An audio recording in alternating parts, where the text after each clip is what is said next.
प्राकृतिक पर्यावरण में हम चौथा प्रकार पढ़ेंगे जैव मंडल यानी बायोस्फीयर के बारे में। जैव मंडल जो है वो स्थल मंडल, जल मंडल एवं वायुमंडल को समझने के बाद हमने लिथोस्फीयर जाना, हाइड्रोस्फीयर और एटमॉस्फेयर, इन तीनों के बारे में जाना। अब हम बायोस्फीयर यानी जैव मंडल के बारे में समझेंगे। जैव मंडल जैविक वस्तुओं यानी लिविंग थिंग्स और उनको घेरे रखने वाली अजैविक वस्तुओं यानी नॉन लिविंग थिंग्स के बीच होने वाले परस्पर क्रियाकलापों का कार्यस्थल है। यानी जो जैव मंडल है वो अजैविक वस्तुओं और जैविक वस्तुओं इन दोनों के बीच होने वाले क्रियाकलापों का कार्यस्थल है। वास्तव में यह स्थल मंडल, जल मंडल, वायुमंडल से लगा वह भाग है जहाँ पर जीवन संभव है। यानी जो जैव मंडल है वो क्या है? स्थल मंडल, जल मंडल और वायुमंडल, इन तीनों से लगा वह भाग है जहाँ की एक जीवन संभव है। जैव मंडल यानी बायोस्फीयर पृथ्वी अथवा वायुमंडल का वह भाग है जहाँ पर जैविक वस्तुएं मनुष्य, पशु, पौधे और जीवाश्म रहती हैं। इस सब से क्या निष्कर्ष निकलता है कि जैव मंडल पृथ्वी का सबसे महत्वपूर्ण भाग है। यानी जैव मंडल क्या है? पृथ्वी का सबसे इम्पोर्टेंट भाग है। जैव मंडल में वायुमंडल द्वारा ऑक्सीजन तथा अन्य गैसें उपलब्ध होती हैं जो जीवन के आधार हैं। सौर ऊर्जा वायुमंडल से होकर सूर्य की किरणों के रूप में पृथ्वी की सतह पर पहुंचती है, जिससे सभी जैविक क्रियाएं संपन्न होती हैं। जलमंडल से पीने तथा अन्य कार्यों की आपूर्ति हेतु जल की पूर्ति होती है। इस प्रकार जैव मंडल संपूर्ण पर्यावरण का एक महत्वपूर्ण अंग है। इसमें स्थल मंडल, जल मंडल तथा वायुमंडल में रहने वाले सभी प्राणी शामिल हैं, जिसमें सूक्ष्म जीवाणुओं से लेकर विशालकाय व्हेल मछली भी शामिल है। मनुष्य, पशु, पक्षी, जीव जंतु तथा वनस्पति सभी इसके अंग हैं।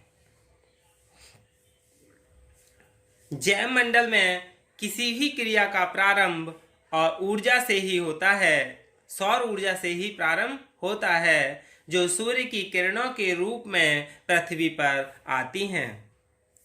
इस ऊर्जा की सहायता से हरे पौधे, जिनमें क्लोरोफिल होता है, प्रकाश संश्लेषण यानी फोटोसिंथेसिस क्रिया के द्वारा कार्बन डाइऑक्साइड और जल को कार्बोहाइड्रेट्स और ऑक्सीजन में बदल देते हैं।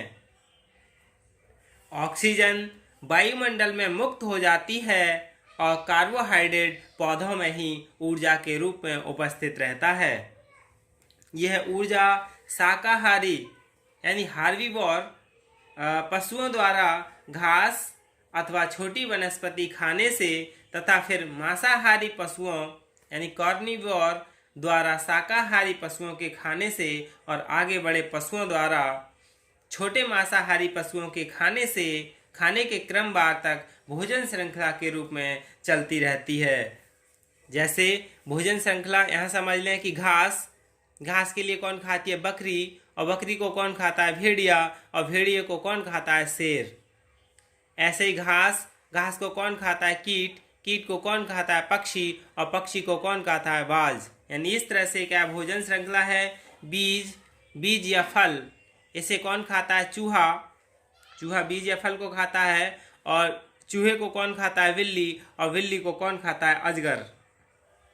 ऐसे पौधे को कौन खाता है? मनुष्य, और मनुष्य को कौन खाता है? शेर। यानी इस तरह से क्या है? भोजन श्रृंखला है। शाकाहारी जीव जैसे बकरी है, खरगोश है, मुर्गी है, ये सभी क्या है? शाकाहारी जीव हैं। मनुष्य, जिसकी श्रेणी शाकाहारी और मांसाहारी दोनों में आती हैं, जिसे सर्वाहारी यानी ओमनिवर्स कहते हैं। यानी मनुष्य एक ऐसा है जो सर्वाहारी है। अपने में ऊर्जा वनस्पति अपने में मनुष्य क्या है? ऊर्जा वनस्पति तथा पशु दोनों से लेता है। सभी वनस्पति तथा जीव जंतुओं की, जिसमें मनुष्य भी शामिल हैं, कि अधिकतर ऊर्जा उनकी अपनी जीवन क्रिया के संचालन में ही समाप्त हो जाती है। लेकिन जो बच जाती है वह मृत पदार्थ यानी डेड मैटर के रूप में रह जाती है।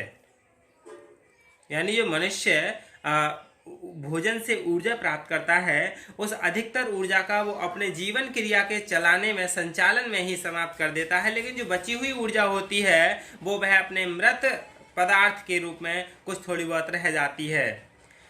भोजन श्रृंखला के दो भाग हैं। दो भाग कौन कौन से हैं? सबसे पहला है उत्पादक या स्वपोषी घटक यानी प्रोड्यूसर और ऑटोट्रॉप्स। हरी वनस्पति प्रकाश संश्लेषी यानी फोटोसिंथेसिस व रसायन संश्लेषी यानी केमिकल सिंथेसिस जीवाणु उत्पादक कहलाते हैं, जो अपना भोजन स्वयं तैयार करते हैं। दूसरा है उत्पादक ने उपभोक्ता या परपोषित घटक कंज्यूमर और हेटेरोट्रॉप्स। इसके अंतर्गत वे जीव सम्मिलित हैं जो अपने भोजन के लिए स्वपोषित जीवों द्वारा निर्मित जैविक पदार्थों पर निर्भर रहते हैं। पशु एवं मनुष्य जो उपलब्ध भोजन का उपभोग करते हैं। यानी दो तरह के भोजन श्रृंखला के प्रकार हैं। पहला उत्पादक, फिर उपभोक्ता। इस प्रकार इससे क्या निष्कर्ष निकलता है कि चलती भोजन श्रृंखला में एक का भोजन दूसरे को तथा दूसरे का भोजन तीसरे को, और इस प्रकार यह क्रम चलता रहता है जो शेर, बाज या मनुष्य पर आकर रुकता है। अंत में मृत वनस्पतियों और प्राणियों को जीवाणु अपघटित करके यानी डिकम्पोज करके पुनः मूल तत्व कार्बन डाइऑक्साइड, पानी, ताप इत्यादि को जैव मंडल में छोड़ देते हैं तथा शेष मिट्टी में मिल जाते हैं। आगे यह क्रम चलता रहता है तथा प्राकृतिक रूप से सभी व्यवस्थाएं संतुलित तथा नियंत्रित रहती हैं। इस प्रकार हम कह सकते हैं कि मनुष्य, पशु, पौधे तथा जीवाश्मों का जीवन चक्र चलता रहता है। स्पष्ट है कि जैव मंडल पृथ्वी पर उपस्थित प्रत्येक जैविक तथा जैविक इकाई की परस्पर क्रियाओं तथा समन्वय का ही उत्पाद है। तो जैव मंडल क्या है उसके बारे में हमने समझ लिया। यानी जहाँ स्थल, जल, वायु एक साथ मिलते हैं वहाँ सभी प्रकार की वनस्पतियाँ, जीव जंतु, पशु पक्षी आदि का जन्म होता है, जैव मंडल कहलाता है। और जैव चक्र क्या है? यानी जैव समुदाय का आपसी संबंध भी समझ लिया। जैसे सूर्य का संबंध, पौधे सूर्य से भोजन बनाते हैं और पौधे के लिए कौन खाता है? मनुष्य खाता है। और मनुष्य जो शाकाहारी हैं वो पौधे को भी खाते हैं, और शाकाहारी को भी कौन खाता है? मांसाहारी, और मनुष्य भी खाता है। और मनुष्य उत्सर्जित एवं जो क्षय पदार्थ हैं नष्ट होने के बाद वो मिट्टी में मिल जाता है और फिर उससे क्या है फिर से पौधा तैयार होता है। यानी इस तरह से क्या है जो जैव समुदाय है उनका आपसी संबंध चलता रहता है। इसे जानने के बाद जैव मंडल के बाद हम जैविक पर्यावरण के बारे में जान लेते हैं। यानी जैविक पर्यावरण, बायोलॉजिकल और बायोटिक एनवायरनमेंट। भौतिक पर्यावरण के बारे में जानकारी तो हासिल कर ली, अब हम जैविक पर्यावरण के बारे में जानकारी करेंगे। जैविक पर्यावरण के तत्वों को हमने 3 रूपों में बांटा है। सूक्ष्म जीव जगत यानी माइक्रोवेव यूनिवर्स, दूसरा है वनस्पति जगत यानी बॉटनिकल वर्ल्ड, तीसरा है प्राणी जगत यानी जिसमें पशु पक्षी और मनुष्य होते हैं वो एनिमल वर्ल्ड। यानी इस प्रकार कहा जा सकता है कि जैविक पर्यावरण में मुख्यतः पौधों, पशु पक्षी एवं मनुष्य को सम्मिलित किया जाता है। इस प्रकार इस पर्यावरण को दो वर्गों में विभाजित किया जाता है, पौधों का पर्यावरण और जानवरों व मनुष्यों का पर्यावरण। सभी जीव सामाजिक समूह में कार्य करते हैं और अपने कार्य हेतु पदार्थों को भौतिक पर्यावरण से लेते हैं। इस प्रक्रिया को आर्थिक पर्यावरण कहा जाता है। हम जानते हैं कि सभी जीवों में मनुष्य सबसे विवेकशील एवं समझदार प्राणी है, जिसकी सामाजिक व्यवस्था बहुत ही सुविकसित एवं व्यवस्थित है। मनुष्य के क्रियाकलाप को तीन महत्वपूर्ण पक्ष हैं: भौतिक, सामाजिक और आर्थिक। इस आधार पर मनुष्य को तीन वर्गों में बांटा जाता है। भौतिक मानव, जैसे वायु, पानी एवं भोजन, इन चीज़ों से वो अपनी पूर्ति करता है। दूसरा है सामाजिक मानव। ऐसे व्यक्ति सामाजिक संबंधों का जाल फैलता है, विभिन्न प्रकार की संस्थाओं की स्थापना कर कानून और सुरक्षा संबंधी साधनों की व्यवस्था करता है। तीसरा आर्थिक मानव। इस प्रकार का मानव भौतिक और जैविक संसाधनों एवं स्रोतों का अपनी बुद्धि एवं विवेक से विभिन्न प्रकार की तकनीकी का उपयोग कर अपना एवं अपने राष्ट्र का विकास करते हैं। इस प्रकार मनुष्य तथा पर्यावरण के मध्य अंतःक्रिया होती है, जिससे पदार्थों एवं ऊर्जा का संचालन होता है, जिसके फलस्वरूप पर्यावरण में संतुलन बना रहता है।